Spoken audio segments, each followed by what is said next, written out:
Here on 4, we watch the preservation of the finer things in life as we visit Sheffield for this week's Changing Times.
The city of Sheffield.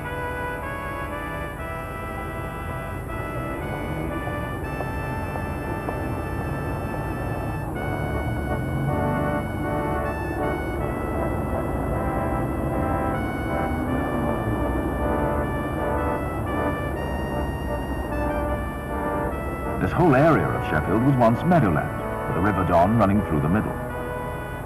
This part is called Kellogg Island, an island because over 700 years ago, the river was diverted to drive a corn mill, and then later it drove the workshops of the town armourer, whose name was Kellogg Homer.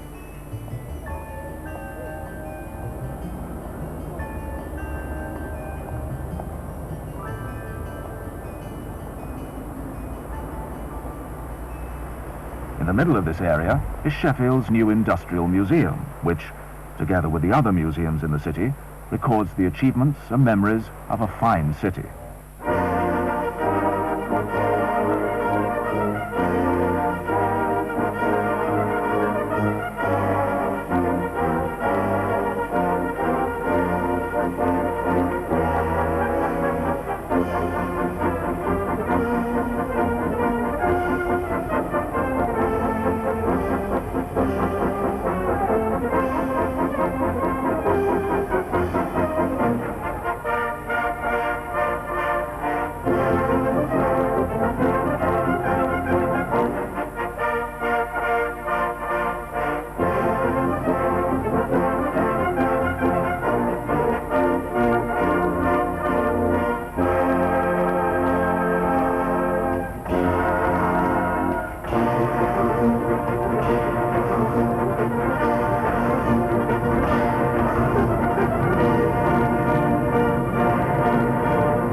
I think the biggest snag, which is still present now, was communications.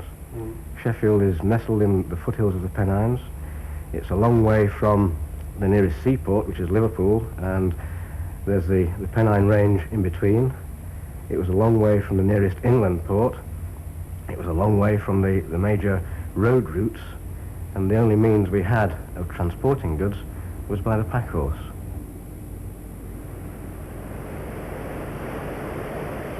We had a particular natural advantage here in the 5 streams which flow into the small town, and they provided the necessary means for driving the water wheels which turn the grindstones of the cutler.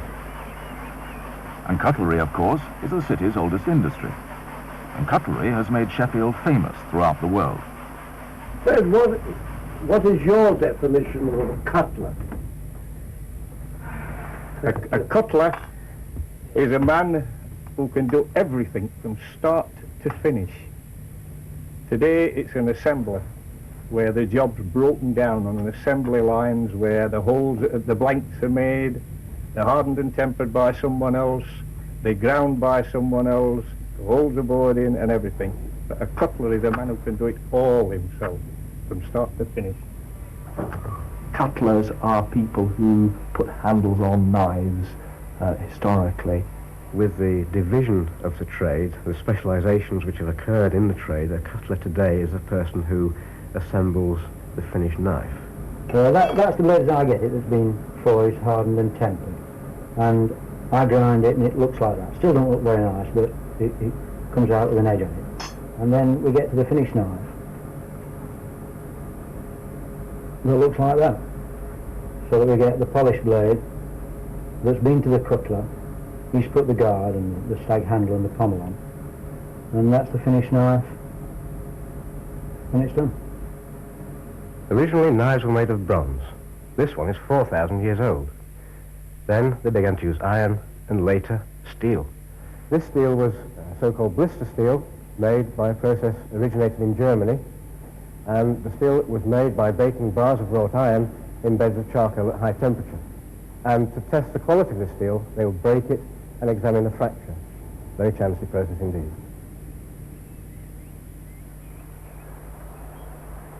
There's been a workshop here at Shepherd Wheel for at least 400 years, and by 1770 there were about 5 such water wheels per mile along the rivers, and apprentices were being taken on at the rate of 500 a year. And then, in the 18th century, along came Benjamin Huntsman, a clockmaker in Doncaster. This is one of his watches here. One can imagine he had a lot of problems making the very delicate springs in these watches from blister steel. They were difficult to harden, and difficult to temper, and often broke. And he moved to Sheffield and began to experiment with a process of making a better steel. And he hit upon an extremely simple solution. He took the blister steel, melted it in a crucible, skimmed off the slag, and he was left with a pure, homogeneous steel. And this is where they used to make crucible steel, the Abbeydale industrial hamlet.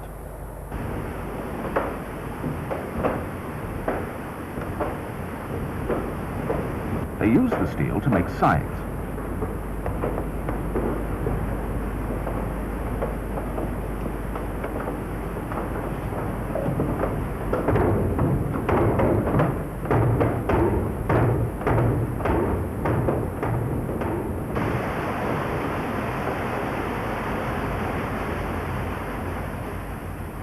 Peter Bennett is in charge here. 3 men in here. There's the teamer who knows all the answers. He's built up a vast store of empirical knowledge, knows exactly what ingredients to add to make the steel required by various customers. He also knows the precise temperature of the material, the correct moment for everything. Then there are the strong arm boys. There's the puller out who does the lifting, lifts the material out of the furnace and puts it ready for the teamer or the melter to pour. And there's the cokie who looks after the general tidiness and keeps the furnaces charged. Down below you have a nipper. Boy can be any age, but he's always called a nipper. His job was to control the draft from below against instructions from up above, because you could, by opening and closing the flues, bring the temperature, alter the temperature back to front in the, backwards and forwards in the furnace. The whole thing would have been impossible without the pot. There's a bed down there for treading the clay. Long, tedious process. You appreciate somebody lifting half a hundredweight of molten steel around. That pot has got to hold. Mixed dry, mixed with a spade with water added, and then trodden with the bare feet for a considerable length of time, 5 to 5.5 hours, trodden with the bare feet. The craftsmen themselves became known as little mesters, a nice Sheffield word, mester, and they really were the backbone of the trade.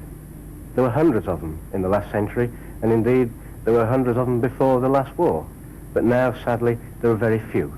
But we are very fortunate to have a few of these working at the museum. They rent the workshop space here.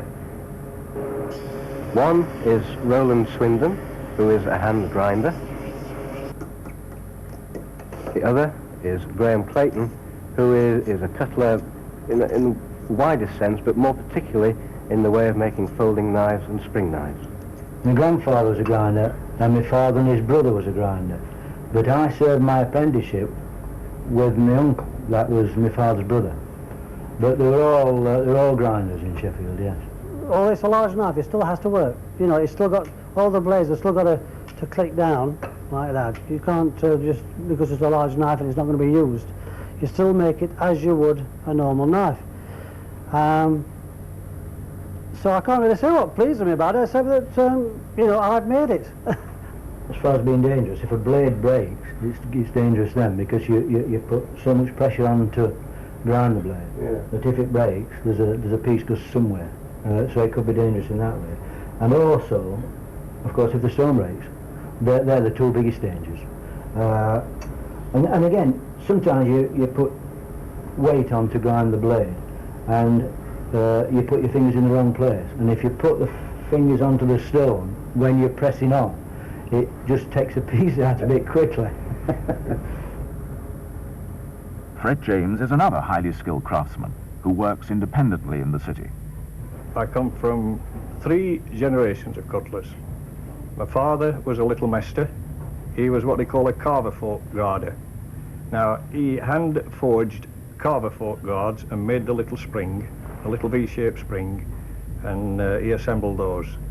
My grandfather, he was a sheep shear grinder who retired at the age of 53, but after 1 week's retirement went to work for my father. The mortality rate on the sandstones that they worked on was roughly about 38 years of age, so he did very well to go to 53. I started exactly at 7 shillings a week, so that was 1 shilling for every 7 days.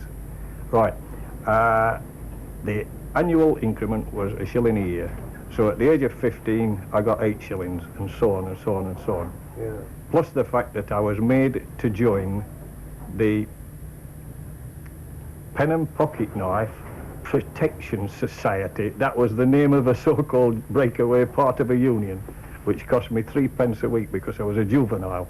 The governor that I worked for, Christopher Johnson's, was a real hard man. A fair man, but a hard man. And he had a taboo on smoking was taboo. One day in particular, I remember a very well-dressed gentleman came upon the firm, and it appears that he was one of our main customers who ordered thousands of dozens of child's sets, knife, fork and spoon, in a little cardboard box with a nursery rhyme on. And he came along the corridor and said, "Put that cigarette out." And the man said, "Do you realise who I am?" And he said, "I don't care who you are, get off my factory." And he lost the order, right? He proved his point. Yeah. He would go around switching every other light off.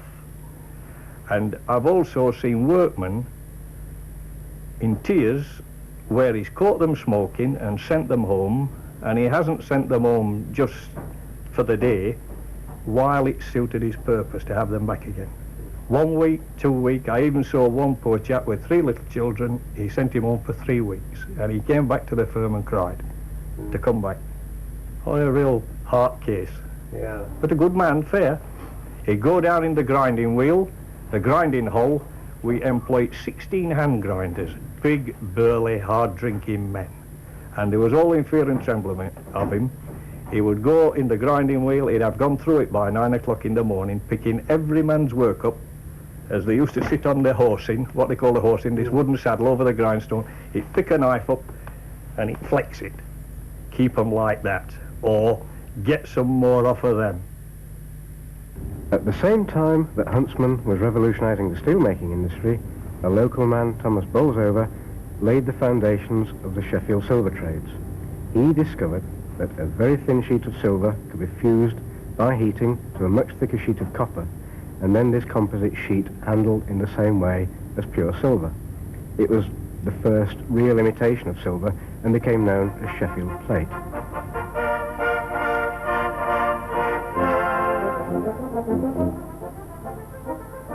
The Company of Cutlers was formed by Act of Parliament in 1624.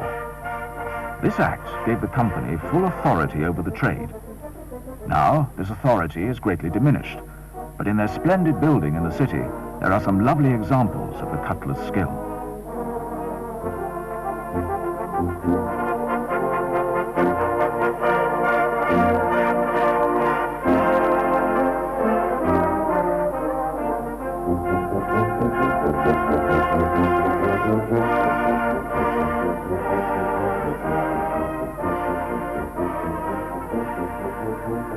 another Sheffield man, James Vickers, discovered another alloy, an alloy of copper, tin and antimony, known as Britannia metal, and this began to replace pewter as the poor man's silver.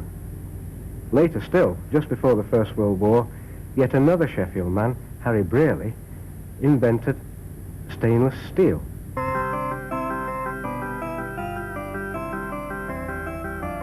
All through the 18th and 19th centuries, Sheffield was growing. In 1745, it looked like this. And in the 19th century, like this, only perhaps the artist was out to please.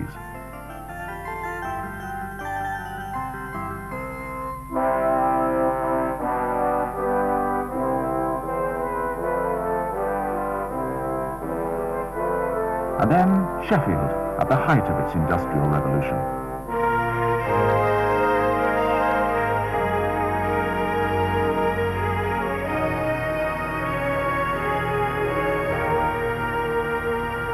Henry Ford once said, history is more or less bunk. I think he was wrong. History is people. I wouldn't say that Sheffield was any worse than any other of the big cities in the country. Life here was certainly grim. There were back-to-back houses built by jerry builders of very poor quality materials. In fact, there's an old cartoon from the middle of the 19th century saying that jerry builders only bought seconds because they couldn't buy thirds. The houses themselves were built around the courtyard, perhaps 20 families sharing a single drain, one tap which might work for a couple of hours every third day. The social conditions were bad. The working conditions were bad also. There was the constant threat of lead poisoning to the file cutting trade, for instance. There was the grinder's asthma, which was always present in the grinding trades. The stench, the filth, the poor drainage, the polluted rivers, all compounded to provide the threat of either cholera or typhoid. If you came from a family with a history of pulmonary disorder, that is, you know, things like tuberculosis, consumption as they called it, the life expectancy then would be something in the region of 19. The boy would never have a chance to finish his apprenticeship. The strange thing is that the one or two people I've spoken to who remembered working at some of these places were jealous of the grinders because of the high rate of money they earn. You see, 5 to 7 times the national average. Somebody invented, several people had a go at inventing things to improve the lot of the grinders in the 19th century. One was a very curious thing, which took the form of a magnet, which was strapped onto the face above the nose, rather like a moustache. So he had a magnetic moustache, and this was supposed to trap the particles of steel as they passed through the mouth or through the nose. It didn't particularly work very well. In 1760, Horace Walpole described Sheffield as being one of the foulest towns in England. In 1969, the city was acclaimed to be one of the cleanest industrial cities in Europe. And, of course, they're still making cutlery here today. Very much so.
Certainly less people are employed in it now than were immediately post-war.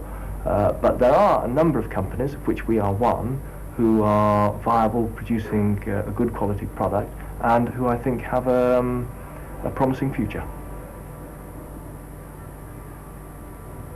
Foreign knife may look exactly like a Sheffield-made knife. It can be the identical pattern, but the quality is something that unfortunately can't be seen by the naked eye.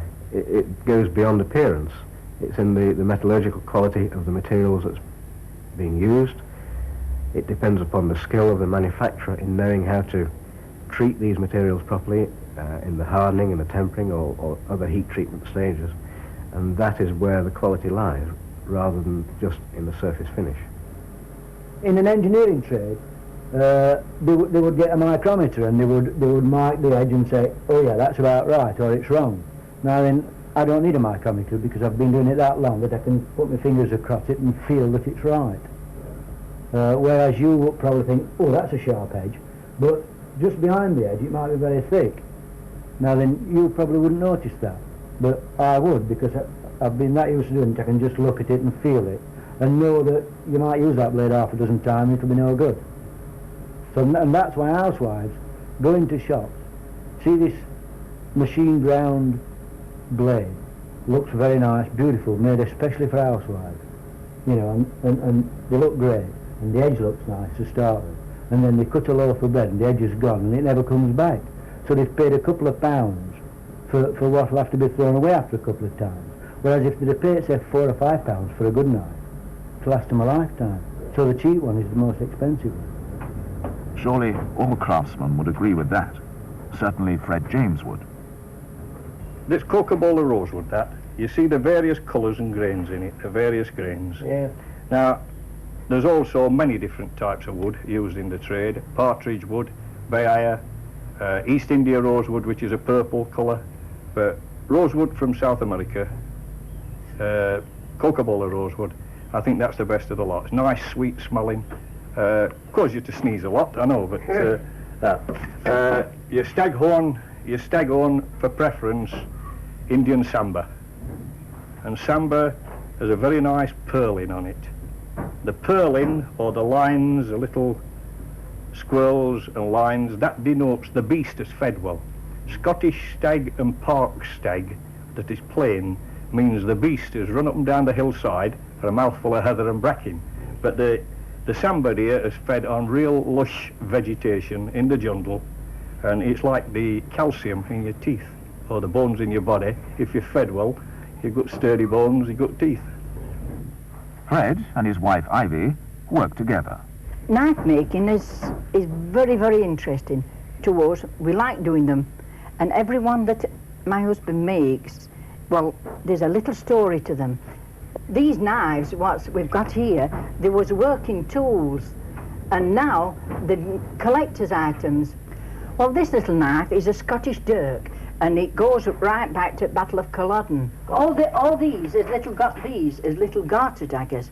You know, ladies in the gold rush, they used to keep little stilettos in the stockings, you know, little black stockings and fancy garters, and then we made a lot of those. I don't think it'll ever change now. The surgical instruments are all coming, practically nearly all coming from Pakistan, but yet it's not many years ago since we employed Pakistani labour who stuck it for about 2 years, and credit due to them. They learnt the job and they went back home to Pakistan and started up in opposition. You walk down where the Sheffield Steelworks used to be, down Attercliffe, there's no one there. It's deserted. It's a tragedy. It's just there's vast areas of open land where, you know, all the mills are pulled down now. They're even demolishing them. They're not even mothballing, they're just demolishing now.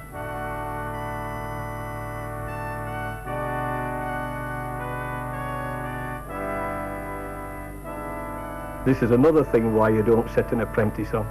What a legacy, like, you know. I can hold my own, I can last out. But if I had a young fella, you know, who was coming on, who I was trying to bring up, and that young fella had any intentions of getting married and setting a house up on his own and things like that, it wouldn't be really fair. That sooner the trade die than, you know, let someone down.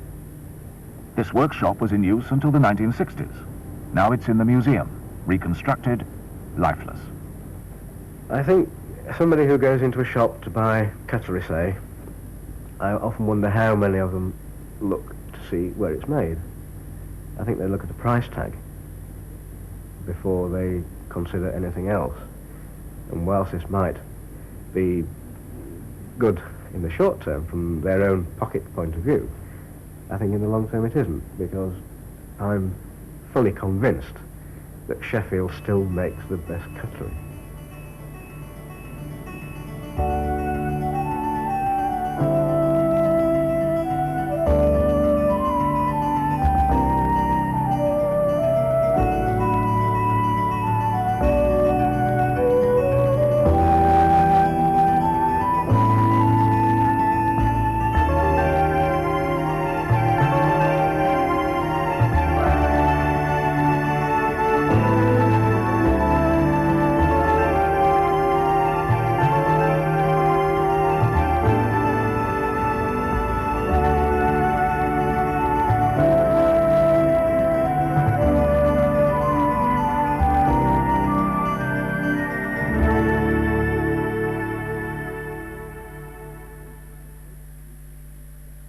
Our guide to community museums throughout the country, Changing Times, is in bookshops, price £1.50.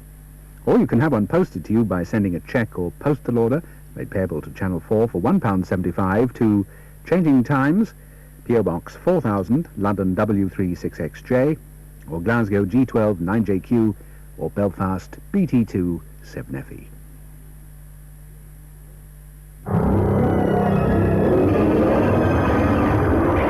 Channel 4 beckons with Dostoevsky's The Possessed, brilliantly adapted by Yuri Louis-Bimov, nightmare visions of a world gone mad. Why do you never ask me anything? Because you never tell. No, and I never will. And King Priam, produced for the Kent Opera by Nicholas Heitner, with Rodney McCann in the title role. Turn your anger to the Greeks, let Paris be. And Eileen Hannon as Rusalka in Dvorak's fairy tale opera.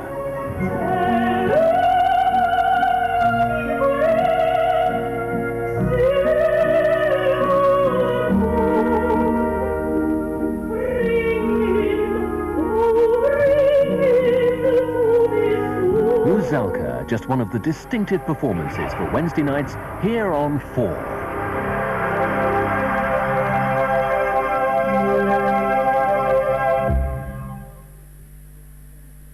A case for capitalism is further drawn after the break. Last week we heard from one-time economic advisor to Mrs. Thatcher, Sir Alan Walters. This week it's the turn of Professor Leslie Hammer of the Business History Unit of the London School of Economics to give his opinions.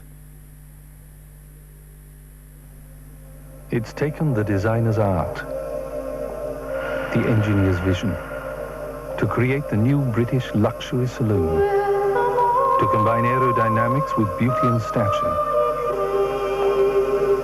to balance smoothness of ride with full-blooded power, and to design a car that soothes and comforts, leaving the pressures of the day far behind. Prestige, power, performance. The new Rover 800 series, engineering in a finer form. Gaymer's Old English cider. Ice cold. It's the only thing to drink when you have an Old English thirst.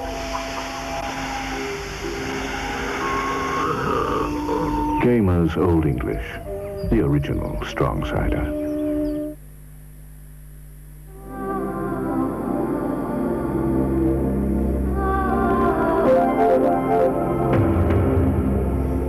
At last, someone's finally hit upon a method of turning whole grains into crunchy whole grain flakes, with none of the goodness taken away and no sugar added. New Nutri-Grain, 3 delicious varieties of whole grain flakes from Kellogg's. The Nutri-Grain range from Kellogg's, each made with perfect whole grain flakes. Some furniture showrooms will show you some leather, but not much. We're different. The Leather Factory makes and shows you nothing but leather furniture, at prices from £799 to £3,000. For instance, this suite at under £1,000. Go direct to the Leather Factory. Showrooms at Meanwood, Leeds and Asken near Doncaster, with interest-free credit for a limited period only.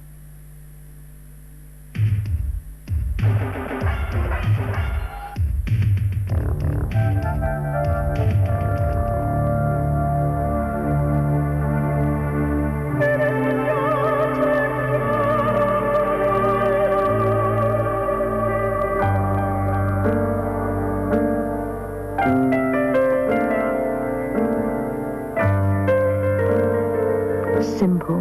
Why make your life more complicated? Status Quo, UB40, Frankie Goes to Hollywood, Spandau Ballet, all in Rock Around the Dock, a 2-hour pop extravaganza, an explosion of colour and music on the Mersey. Read all about it in TV Times. Agatha Christie thought they were either too fat, too thin, too tall. Now comes Ian Holm as Hercule Poirot. Would she approve? Win a dream safari holiday by writing a TV Times bedtime story. And of course there's the week ahead on ITV and Channel 4, only in this week's TV Times.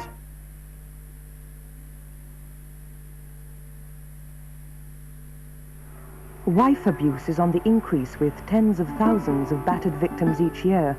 A Fearful Silence this Saturday on 4 focuses on the special problems faced by the Asian community. Car दे विचों बाहर निकल के तू नसना उनको ये फिक्र थी कि बस वो किसी और के साथ जा रही हैं और कुछ नहीं प्लीज नहीं आना प्लीज आकर के बोलती है सॉरी हम आपको कुछ नहीं कर सकते She said guilty because she thought it meant gulti, and gulti in Urdu means mistake. A Fearful Silence is this Saturday at 7:30 on 4.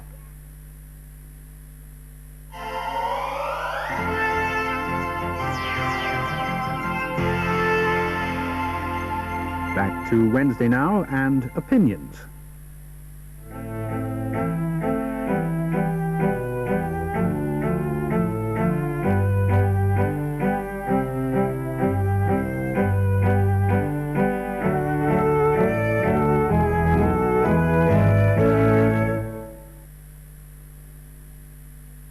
Leslie Hanna is the first professor of business history at the London School of Economics. In tonight's opinions, he argues that we are experiencing a revolution in the way government supports small business and in public attitudes towards the British entrepreneur.